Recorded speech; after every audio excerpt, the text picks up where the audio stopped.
I bought a house a few months ago and moved in last month. The previous owner was a friendly old man that could no longer live alone, so he decided to sell and move in with his daughter.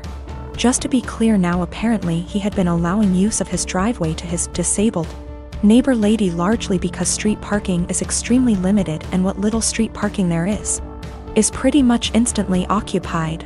What I am saying is, unless you have a driveway, you end up having to park a good 5-minute walk away, and that's the best case scenario.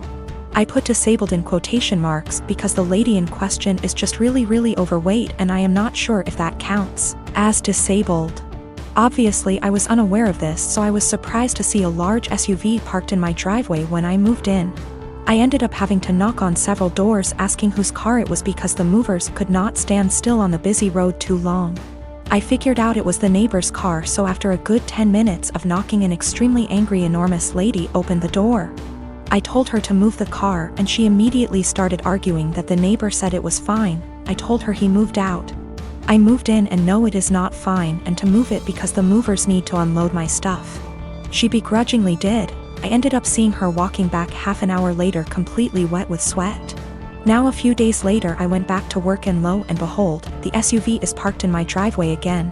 I go over there again, spend 20 minutes knocking on the door before this lady opens the door, again, visibly angry. I tell her to move her car. My driveway is not public parking. She protests, saying her ankles can't take walking the distance, and claims I can easily walk. I tell her that while that might be true, it's my goddamn driveway and I want to park there myself. Again she moves her car. Again I spot her half an hour later drenched in sweat making her way home. Well, it happened again a week ago, and this time she would not open her door. I got tired of it and had her SUV towed. She of course came to my house to scream at me. I told her to get the hell off my property. A few days later I had a small fence installed with a lock on it to make sure it did not happen again. I have since been getting dirty looks from her and one other neighbor, and when I told my mom, she told me I should be nicer to people. I do feel sort of bad too. She clearly struggles with the walk after all.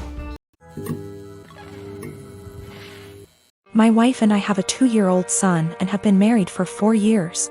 Our anniversary was a month ago, and we found a nice, secluded cabin on Airbnb and rented it out for a long weekend getaway.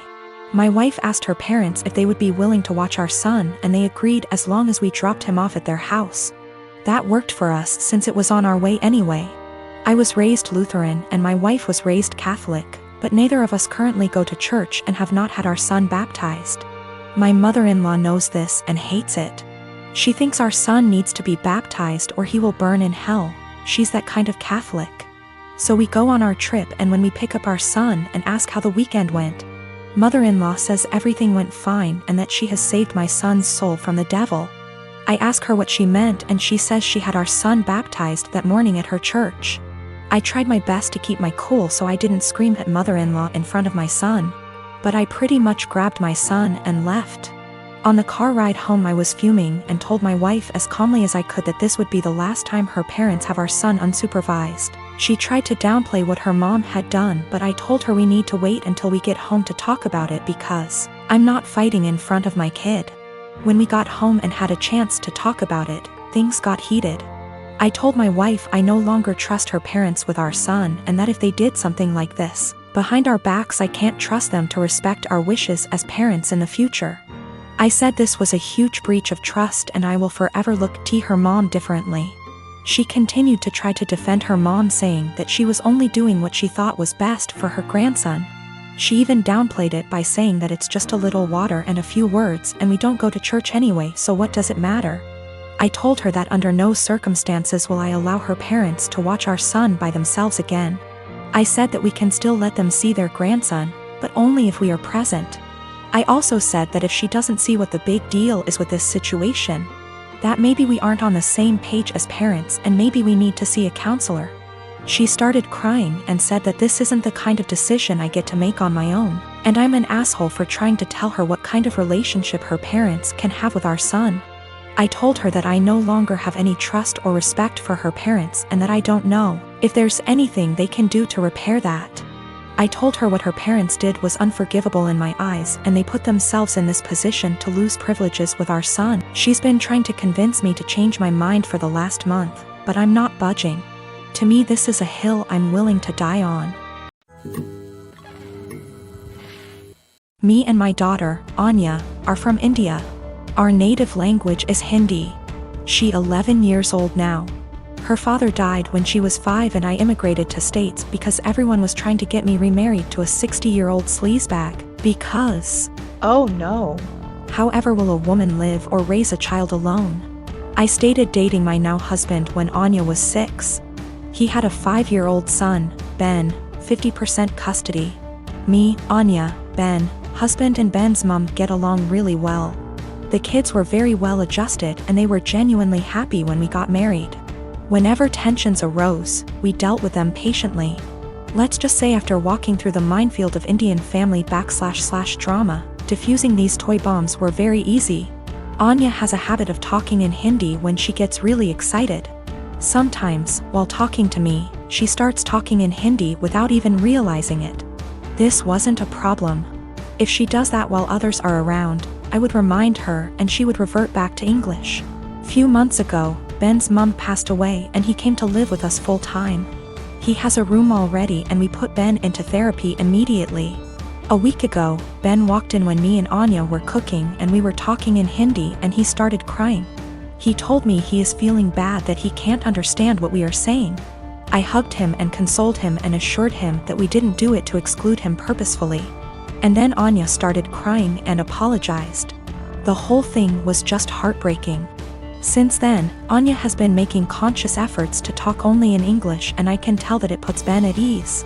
Yesterday, however, she was frustrated and started lamenting about schoolwork in Hindi to me. Me and Anya were in the living room and Ben and husband were in the kitchen and they heard it.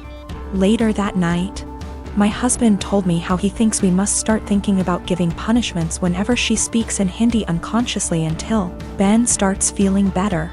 I was horrified at this suggestion.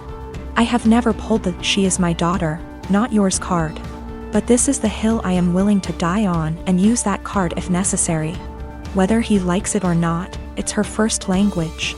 Expecting her to always converse in her second language, even when she is feeling some extreme emotions, is just cruel. Especially after she is genuinely making an effort to make Ben feel more comfortable. It's almost like punishing for her heritage or for her being Indian. Of course, this is a huge point of conflict between me and my husband. I think it's unfair to do this to Anya, even temporarily. He thinks me and Anya are unnecessarily making feel Ben bad while he is mourning his mother, while we can try and prevent it. Both of us are conflicted here. I am 20 years old. I moved out on my 18th birthday and never looked back. I mostly moved out due to how strict my parents were. When I say strict, I don't mean something like home by 10 p.m. I mean, I wasn't allowed to have friends older than me, even by a few months. I wasn't allowed any guy friends. If I had a project to work on at school and got partnered with a guy, my mom would tell my teachers to make me do it alone. I was only allowed on my phone if someone, mom or dad, was there to monitor what I was doing. Weekdays my bedtime was 9 p.m. and weekends 9:30 p.m. I could only have sleepovers if it was at my house and all of my friends have to be questioned to make sure they were clean, meaning they didn't have boyfriends, no tattoos, went to church, you get it. So you can imagine, I had literally 1 or 2 friends. By 18, I didn't have any plans, I just packed my stuff and left. My parents weren't happy and tried for months to get me to come home, but I didn't plan on it.